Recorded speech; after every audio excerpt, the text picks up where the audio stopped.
안녕하세요. 책 읽어주는 목사의 책 리더 조은하 목사입니다. 오늘은 로렌스 형제의 하나님의 임재 연습 그 마지막 시간으로 네 번째 챕터 거룩한 삶의 원칙에 관한 조언을 듣다 부분을 여러분에게 소개시켜 드리려고 합니다. 이 네 번째 챕터는 로렌스 형제의 몇 안 되는 유품 가운데서 영적 잠언이라는 제목의 원고가 발견되었는데 이 잠언집에는 로렌스 형제가 도움을 청하는 그 주변 사람들에게 베풀었던 조언들과 생활에서 몸소 실천했던 삶의 원칙들이 압축되어 기록되고 있습니다. 로렌스 형제는 거대한 사회와 교회 속에 숨어 공동체 영성에 기댄 채 무기력하게 살아가는 그리스도인들에게 각자의 삶의 자리에서 하나님과 친밀감을 누리도록 격려하고 있고, 교회 안과 밖에서의 삶이 분리된 신앙인들이 생활 가운데서 진정한 예배, 또는 예배자의 모습을 회복하도록 일깨워주고 있습니다.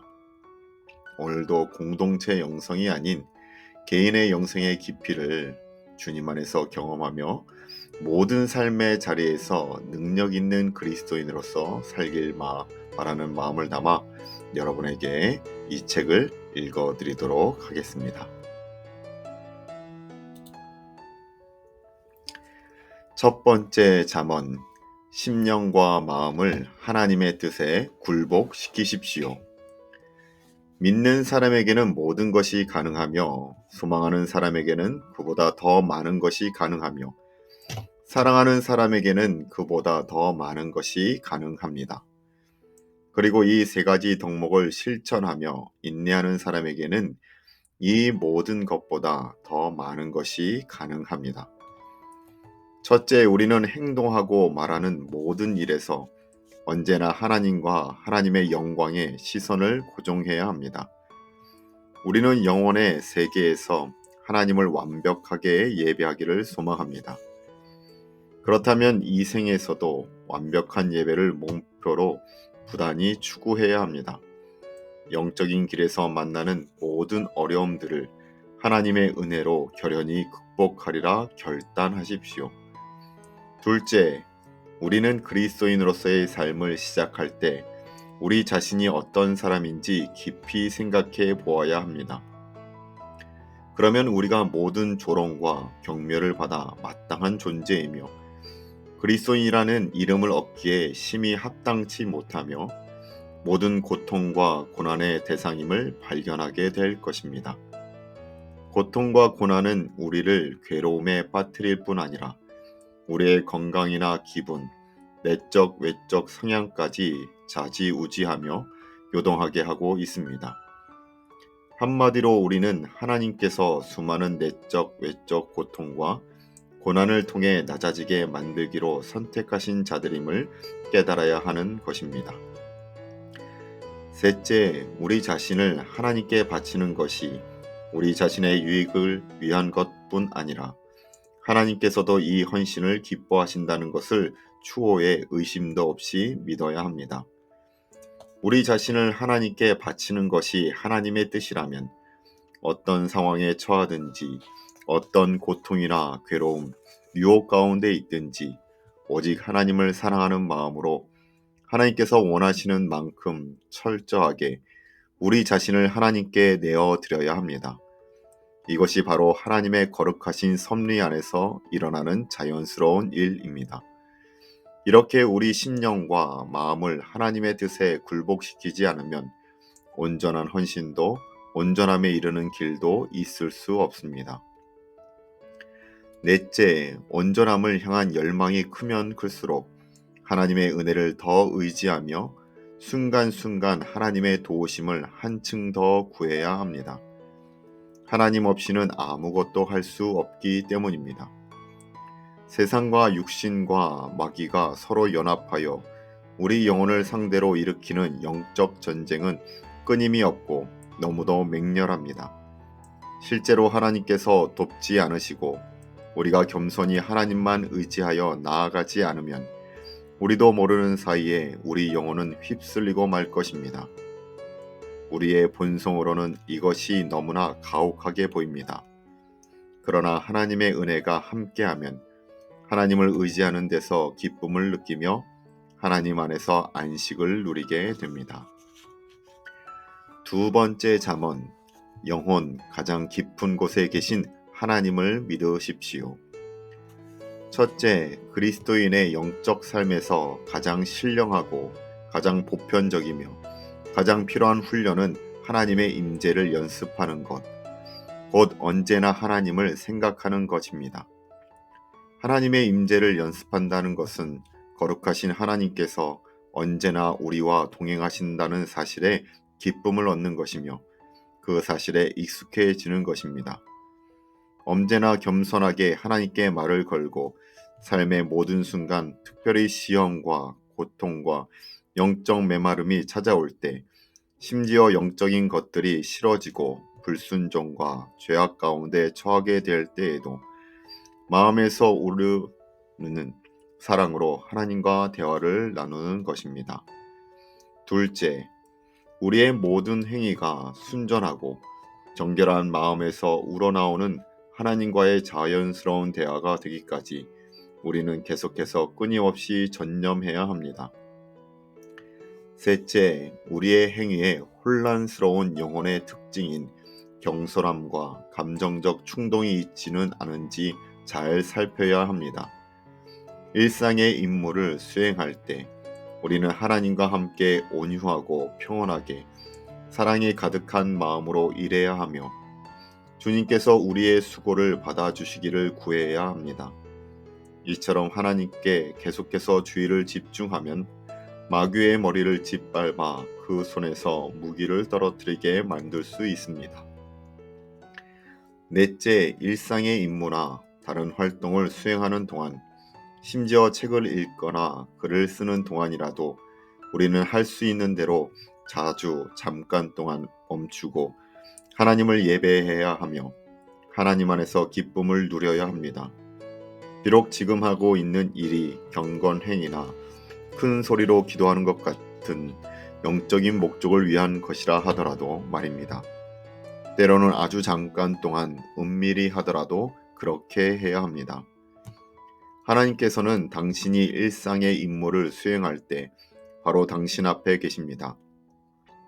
당신이 이런 사실에 별반 관심을 기울이지 않는 신자가 아니라면 또 하나님께서 당신 영혼의 가장 깊은 곳, 중심에 계심을 잘 알고 있다면 어떤 일을 하고 있든지 심지어 큰 소리로 기도하는 중이라도 시시때때로 멈추어 내적으로 깊이 하나님께 예배하고 찬미하고 간청하고 감사하며 당신의 심령을 하나님께 바치지 않을 까닭이 무엇이란 말입니까?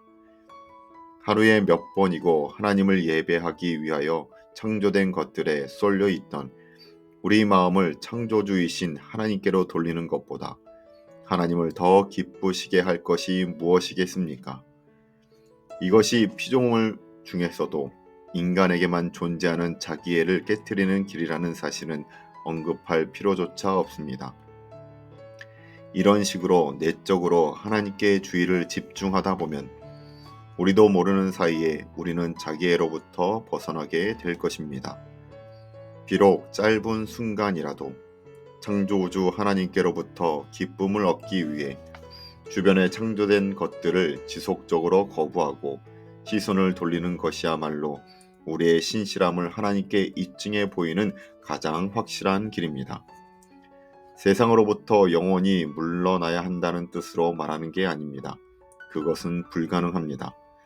이 점에 대해서는 모든 덕의 어미인 분별력이 우리를 인도할 것입니다.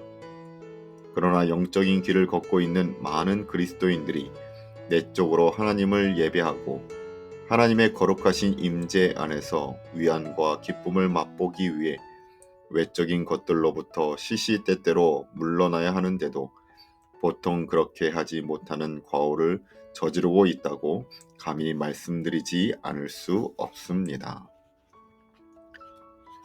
다섯 번째 잠언, 하나님의 임재 속에서 완벽한 자유를 누리십시오. 첫째, 하나님의 임재를 연습한다는 것은 언제나 하나님께 주의를 집중하고 항상 하나님을 의식하고 하나님께서 우리와 함께 계시다는 것을 언제나 생생하게 상기한다는 것을 뜻합니다. 우리는 상상이나 이해를 통해 이를 수행할 수 있습니다.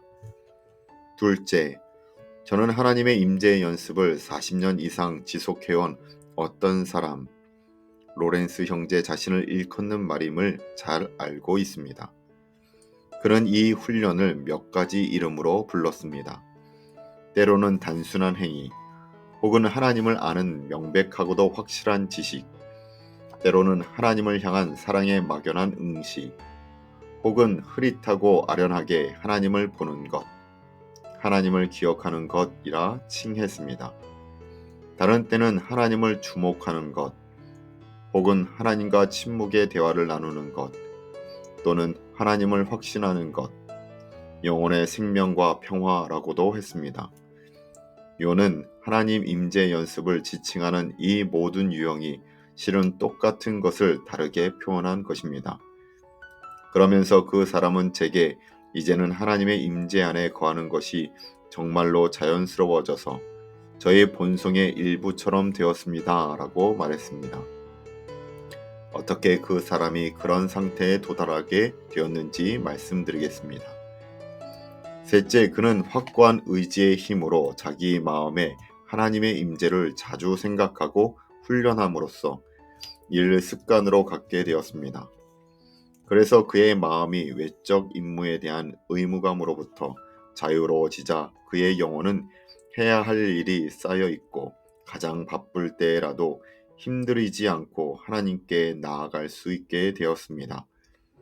마치 다른 모든 것을 넘어서고 초월하여 오로지 하나님께만 꼭 붙들려 있는 것 같고 그 영혼의 중심과 안식처를 발견한 것처럼 하나님의 임재 안에 머무를 수 있었습니다. 이렇게 그가 언제나 하나님께 매달려 있는 것처럼 느끼는 것은 믿음이 있기 때문입니다. 그리고 그는 그것으로 만족합니다. 그는 이런 상태를 실제로 하나님과 함께하는 상태라고 일컫습니다. 그래서 그는 지금 이 세상에 오직 하나님과 그 자신만 있는 것처럼 살고 있습니다. 그는 어디에 가든지 하나님과 대화를 나누며 필요한 것을 구하고 하나님 안에서 수천 수만 가지의 방식으로 끊임없이 기쁨을 맛보고 있습니다. 넷째, 하나님과의 이러한 대화가 우리 영혼 가장 깊은 곳, 그 중심에서 이루어진다는 점은 아무리 강조해도 지나치지 않습니다. 거기서 우리 영혼은 마음과 마음으로 하나님과 대화를 나누고 크고 심원한 평화의 상태로 하나님 안에서 늘 기쁨을 느낍니다. 그곳에서 하나님과 대화를 나누는 영혼에게는 영혼 바깥에서 일어나는 모든 일이 점화되자마자 바로 꺼져버리는 미미한 불처럼 보입니다. 그래서 그런 영혼 안에서는 외적인 것들이 연이어 고기를 쳐들지 못하며 내적 평화를 어수선하게 하는데도 별다른 성과를 거두지 못합니다. 다섯째, 하나님을 사랑스럽고 감미롭게 응시하면 우리도 모르는 사이에 우리 영혼 안에 신령한 불이 지펴집니다. 이 불이 우리 영혼을 하나님의 사랑으로 어찌나 격렬하게 태우는지 그 뜨거움을 조금이라도 누그러뜨리려면 하는 수 없이 하나님을 응시하기를 잠시 중단하고 다른 외적 임무에 주의를 기울여야 하겠다고 느낄 정도입니다. 여섯째, 이렇게 하나님을 응시하는 영혼이 하나님과 얼마나 친밀하고 다정하게 대화를 나누게 되는지 알게 되면 우리는 정말 깜짝 놀랄 것입니다. 하나님께서는 우리 영혼과의 대화를 실로 기뻐하시기 때문이 우리 영혼이 언제나 하나님과 함께 머물면서 하나님만 의지하기를 소망하기만 한다면 그야말로 완벽한 자유를 허락하시고 무엇이든지 다 들어주십니다. 그리고 하나님께서는 마치 우리 영혼이 피조물들에 다시 주목할 것을 걱정이라도 하시듯 우리 영혼이 원할 만한 모든 것을 세심하게 공급해 주십니다. 여섯 번째 잠언, 온 마음을 다하여 하나님을 가장 사랑하십시오. 첫째, 정결한 삶을 사는 것입니다. 둘째, 하나님의 임재 안에 머물기 위해 신실하게 노력하면서 하나님을 계속 의식하는 것입니다. 괴로워하거나 걱정하지 말고 언제나 온유하고 겸손하게 사랑으로 일을 행해야 합니다. 셋째, 외적 활동을 시작하기 전에는 언제나 아주 잠깐이라도 하나님을 흘끗 보기 위해 각별히 노력해야 합니다. 그 다음 외적인 활동을 수행하는 동안에 시시때때로 계속 하나님을 응시해야 합니다. 그리고 외적인 활동을 끝마칠 때에는 하나님께 시선을 향한 채로 끝마쳐야 합니다.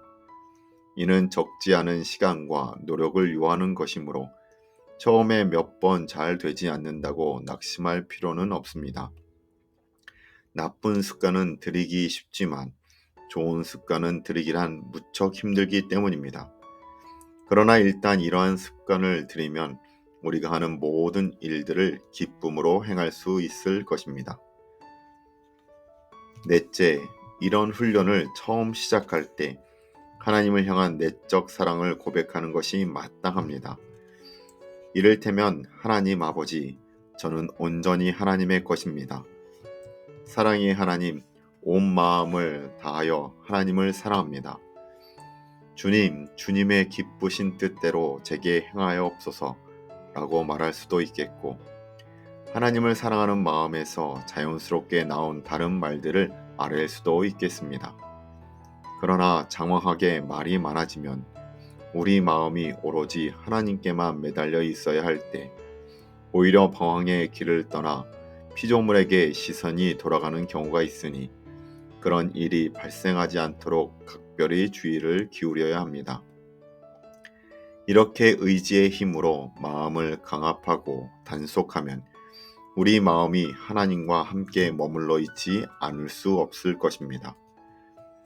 다섯째, 처음에는 이렇게 하나님의 임재를 연습하기가 무척 어렵습니다. 그러나 신실하게 행하면 그것이 마침내 우리 영혼에 믿기 어려운 은밀한 결과들을 일으켜 하나님 은혜의 홍수가 범람하게 될 것입니다. 우리 영혼이 사랑스럽게 하나님을 응시하도록 할 것이며 어디에서나 하나님의 임재를 발견할 수 있게 할 것입니다. 이런 응시가 가장 쉽고 가장 신령하고 가장 견고하고 가장 효율적인 기도 방식입니다.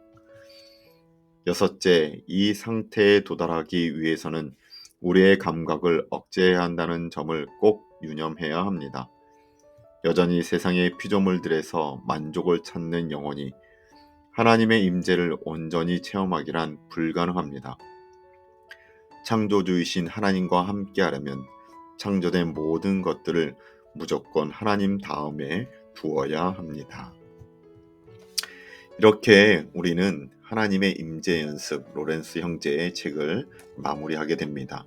그리고 여러 가지 조언들을 통해서 우리가 어떻게 우리의 일상의 생활 가운데 하나님의 임재를 체험하게 될지에 대한 구체적인 이야기들을 함께 나누게 되었습니다. 참으로 쉽지 않은 훈련이지만 우리가 크리스찬으로서 반드시 해야 될 영적인 훈련임을 믿습니다. 그리고 우리가 그만큼 우리의 삶 가운데 하나님의 임재를 경험하게 된다라면, 그리고 그 하나님의 임재를 체험하게 된다라면 우리는 다른 모습의 신앙생활을 하게 되리라 믿습니다. 오늘도 주님과 함께하는 그 영적인 임재의 시간을 더욱 늘려가며 거룩한 하나님의 사람으로서 오늘을 살아가시는 저와 여러분이 되시길 주님의 이름으로 축원합니다. 함께 기도하시겠습니다. 사랑의 하나님, 참으로 감사드립니다. 다른 어떠한 것보다 하나님을 우리의 삶의 가장 중요한 분으로, 가장 소중한 분으로 여기며 살아갈 수 있는 저희 되게 하여 주시옵소서. 우리의 입술 가운데 하나님을 사랑한다 라고 고백할 수 있는 입술이 멈추어지지 않게 하여 주시고, 바쁘게 흘러가는 일상 속에서 우리의 시선을 뺏기는 이 세상의 그 바쁜 일들 가운데 다시 한번 잠시 멈춰서고 주님을 생각하고 주님과 대화하며 하나님의 임재를 누릴 수 있는 저희 모두가 될 수 있도록 인도하여 주시옵소서. 그 가운데 이전과는 다른 우리의 신앙의 모습이 있게 하여 주실 것을 소망하며 이 모든 말씀 거룩하신 예수 그리스도의 이름으로 기도하옵나이다. 아멘. 감사합니다.